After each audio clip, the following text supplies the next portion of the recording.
لیکن کوئی شخص تقریر کرتے ہوئے جو ہیٹ سپیچ کا ہم کوئی قانون بنائیں تو کیا اس کے اندر ہم یہ پاکستان میں ایسا قانون نہیں بن سکتا کہ شیعہ کو کافر قرار دینے کو جرم قرار دیا جائے؟ کیونکہ ہم نے دیکھا ہے، ہم نے ایسی سوسائٹی میں آنکھ کھولی ہے، ایسے معاشرے کے اندر کہ اگر ہم شارع فیصل پہ جاتے تھے تو وہاں پر اس پہ لکھا ہوتا تھا بڑے بڑے لفظوں کے اندر، خمینی کافر ہے، شیعہ کافر، جو نہ مانے وہ بھی کافر، اور ایسے فتوے بھی موجود ہیں۔ تو دیواروں کو سیاہ کرنے کا دور ہم نے دیکھا ہے، اور اسی کے اوپر پھر جب نفرت انگیز تقاریر کی جاتی ہیں شیعہ گروہ کے خلاف تو پھر اس کے نتیجے کے اندر وہ ایک نوجوان جو 25 سال کا ہے، 20 سال کا ہے، جس کا خون جوش مار رہا ہے اور اس کو اسلام کی صحیح تعلیمات نہیں دی ہوئی، وہ جا کر کسی بھی جگہ پہ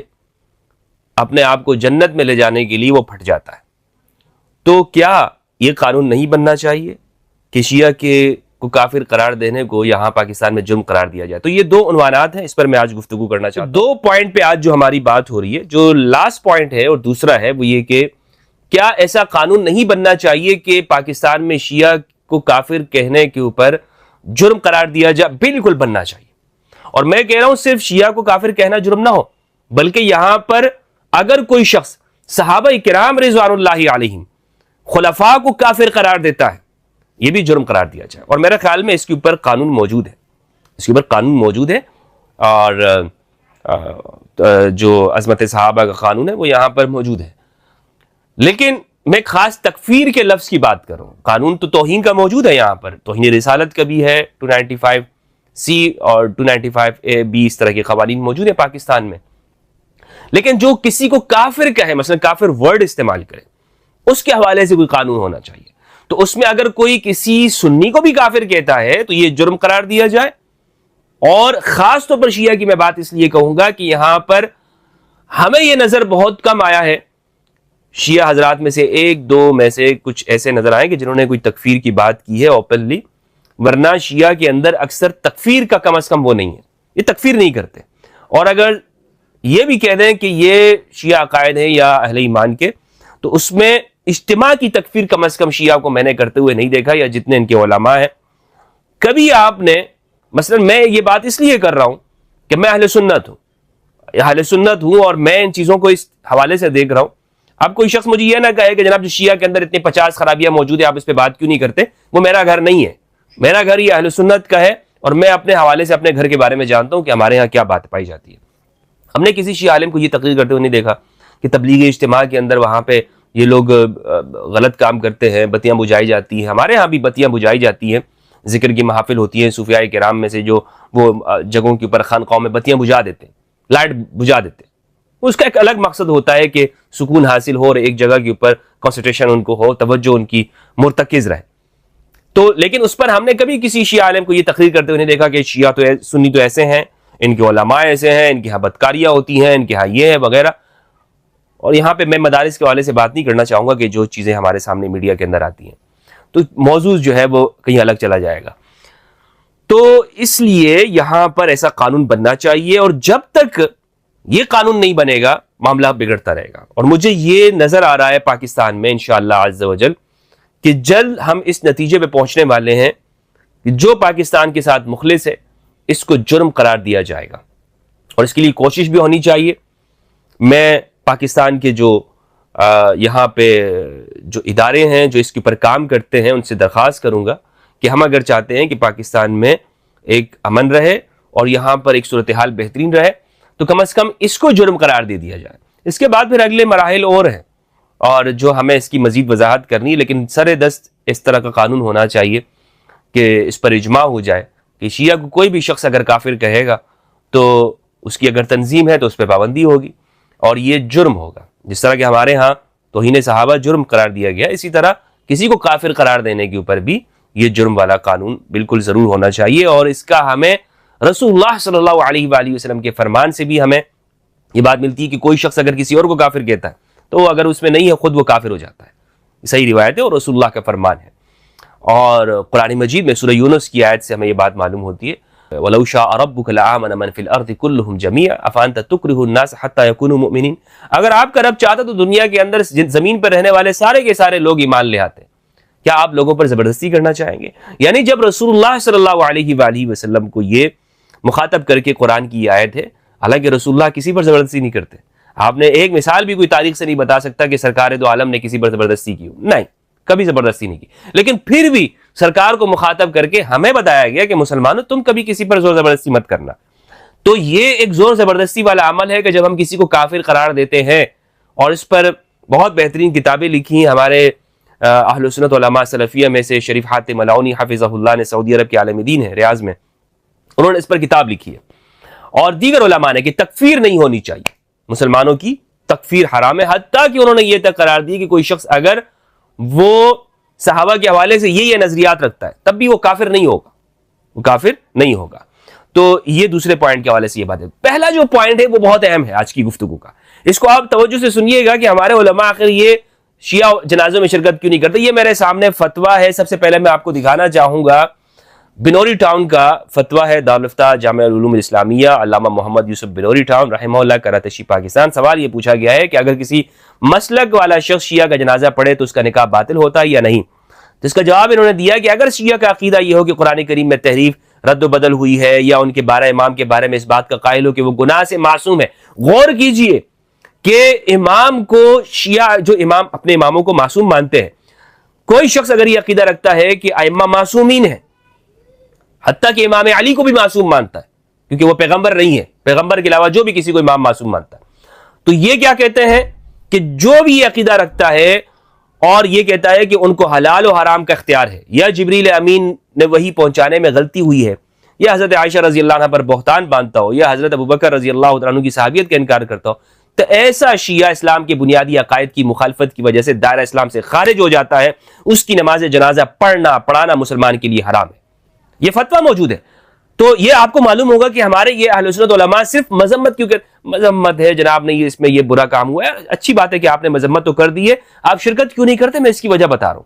تو کہتے ہیں جو شخص اس کے کفری عقائد سے مطلع ہونے کے باوجود جائز سمجھتے ہوئے اس کی نماز جنازہ پڑھے یا پڑھائے، وہ دار اسلام سے خارج۔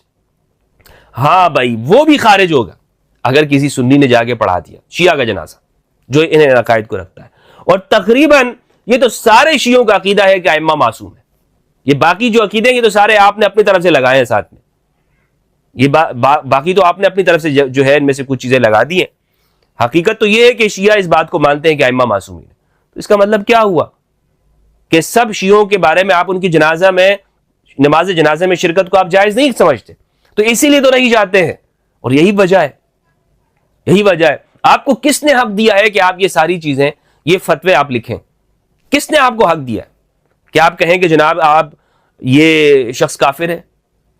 اگر یہ بات ہے تو آپ کے بھی 85 چیزیں کھول کر سامنے آ سکتی ہیں، لیکن بات یہ ہے کہ جب ہمارے ہاں یہ اجازت دے دی گئی ہے کہ آپ کسی کو کافر قرار دے سکتے ہیں، تو پھر تو اس طرح کی ساری چیزیں ہوں گی۔ اچھا، تو یہ تو ہوا بنوری ٹاؤن کا فتویٰ کہ جو انہوں نے کس حوالے سے دیا ہے کہ جو شیعہ کے عقائد، یعنی اگر کوئی اس میں شریک ہوتا ہے اس کا نکاح بھی ٹوٹ جائے گا۔ دارالعلوم دیوبند کا فتویٰ ہے، پورے دیوبندیوں کے جو مرکز ہے، وہ کہتے ہیں، سوال کیا گیا نماز جنازہ پڑھنا کیسا ہے، شیعہ کی جواب دیتے ہیں کہ قرآن کریم میں تحریف کا عقیدہ، خلیفہ بلا فصل صدیق اکبر رضی اللہ عنہ کی صحابیت سے انکار کرنا، ام المؤمنین حضرت عائشہ رضی اللہ عنہا پر تہمت زنا عائد کرنا، نعوذ باللہ منہا حضرت صحابہ کرام رضی اللہ عنہم سے بغض رکھنا وغیرہ عقائد خبیثہ ایسے ہیں کہ جن سے آدمی دائرہ اسلام سے خارج ہو جاتا ہے، اس کی نماز جنازہ بھی پڑھنا مومنین مسلمین کے لیے جائز نہیں ہوتا ہے، اور عامت اہل تشیع کے عقائد میں یہ عقائد داخل ہیں، بس ایسے اہل تشیع کی نماز جنازہ پڑھنا بھی جائز نہیں ہے۔ اب کوئی شخص یہ کہہ سکتا ہے کہ بھائی انہوں نے تو سارے شیعوں کی بات نہیں کی ہے، تو یہ لکھ دیتے کہ جناب ہاں جو یہ عقیدہ نہیں رکھتا اس کی نماز جنازہ پڑھنا جائز ہے، اس طرح یہ نہیں لکھتے۔ اور اس کا بھی جواب انہوں نے دیا ہے کہ اگر کوئی شیعہ یہ عقیدے نہیں رکھتا پھر کیا کرنا چاہیے، تو یہ بھی میں آپ کو بتاتا ہوں کہ ایسے بھی انہوں نے جواب لکھے ہیں۔ کہتے ہیں یہ اگلا فتویٰ، یہ بنوری ٹاؤن والوں کا، یہ بھی بنوری ٹاؤن کا فتویٰ ہے، کہتا ہے اور اگر کسی شیعہ کا عقیدہ کفریہ حد سے نہ پہنچے، کفریہ حد تک نہ پہنچے، تو اس کا حکم یہ ہے کہ وہ گمراہ ہے، اور گمراہ کی نماز جنازہ پڑھنے پڑھانے سے کفر لازم نہیں آتا، کسی نے پڑھ لی تو کافر تو نہیں ہو جائے گا۔ البتہ اہل سنت والجماعت کے متعلقہ کے مقتدا افراد کو اعلانیہ گمراہی اختیار کرنے والے کا جنازہ پڑھنے سے اجتناب کرنا چاہیے، اور بھائیوں یہ ہے وہ بنیادی باتیں کہ جو ہمارے ہاں انہوں نے لکھی ہوئی ہیں. سمجھ راغلے کہ نہ راغلے؟ یہ آ گئی نا بات سمجھ میں.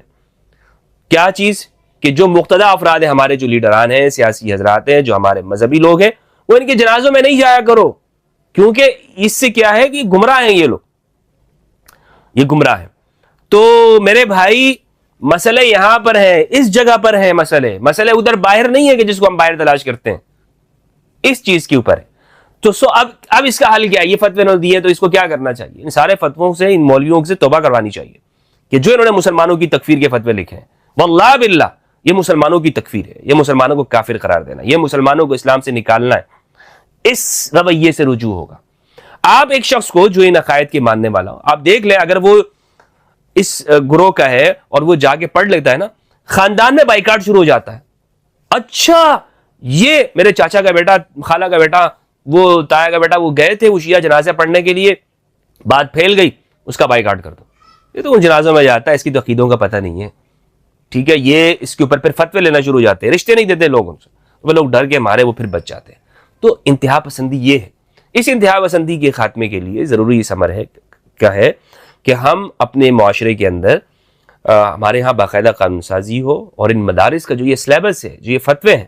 اس کو کنٹرول کیا جائے اور ان کو حق کی بات بتائی جائے کہ آپ اس طرح، آپ کے پاس کوئی حق نہیں ہے. کوئی مولوی بھی اگر اس طرح کے فتوے دیتا ہے تو اس کو قابل سزا جرم گرداننا چاہیے. آپ کو کوئی حق نہیں پہنچتا کہ آپ یہ فتوے جاری کریں. ہاں ایک شخص جیسے مثال کے طور پر کافر ہے، اس کی تکفیر کرنا، فار ایگزامپل مثال کے طور پر کسی کے سامنے آپ دین کی دعوت پہنچا دیں اور وہ کہے، وہ بجائے اس کو قبول کرنے کے الٹا گستاخی کرنے لگ جائے، تو آپ کہیں گے کہ یہ کافر ہے. جسے قرآن مجید میں قل یا ایھا الکافرون، اے کافر، جو رسول کے زمانے میں موجود کفار تھے، قرآن نے ان کو کہا ہے کہ یہ کافر ہیں، جو نہیں مان رہے تھے، دعوت نہیں مان رہے تھے، یا جحود کر رہے تھے، انکار کر رہے تھے. اور امام علی علیہ السلام نے یا ائمہ اہل البیت علیہ السلام نے جن کو کافر کہا ہے، کہ یہ ان کے سامنے ایک بات آ گئی اور آپ نے فرمایا کہ نہیں، یہ حق کی بات نہیں مان رہے. تو اس کے علاوہ کسی مولوی کو، کسی عام بندے کو، یہ کسی سے اگر سیاسی اختلاف بھی ہو اس کو بھی یہ کافر قرار دیتے ہیں، اور اگر کسی سے مذہبی اختلاف ہو تو اس کو بھی کافر قرار دیتے ہیں، جبکہ یہ خود ان کے فتووں کی اس لیے حیثیت نہیں رہی کہ یہ خود ایک دوسرے کو کافر قرار دے رہے نا. ہمارے سارے سنی علماء، آپ مجھے بتائیں کیا اس پر اتفاق ہے، اس پر اتفاق ہے کہ مولانا الیاس قادری صاحب کے پیچھے یہ سارے سنی کھڑے ہو کر نماز پڑھیں گے اور کل سے ان کی اقتداء کے اندر یہ کہیں گے کہ بھائی یہ ہمارے امیر اہل سنت؟ انہوں نے تو اپنے نام کے آگے امیر اہل سنت لگایا ہوا ہے ٹائٹل. تو کیا دیوبندی ان کو مانتے ہیں؟ اہل حدیث ان کو مانتے؟ نہیں مانتے. ان کو بدعتی اور کیا سے کیا مانتے ہیں. تو اس کا مطلب یہ کہ یہ ایک دوسرے سے متحد نہیں ہے، ان کی یہ فتوے فرقہ وارانہ ہے، اسلام کی بنیاد کے اوپر نہیں ہے، قرآن و سنت کی بنیاد کے اوپر نہیں ہے. قرآن کسی شخص کو بھی یہ اجازت نہیں دیتا ہے کہ وہ دوسرے مسلمان کو، کہ جو کلمہ پڑھنے والا ہو، جو اسلام کے بنیادی عقائد کو ماننے والا ہو، اس کو دائرہ اسلام سے خارج کیا جائے. السلام علیکم ورحمۃ اللہ.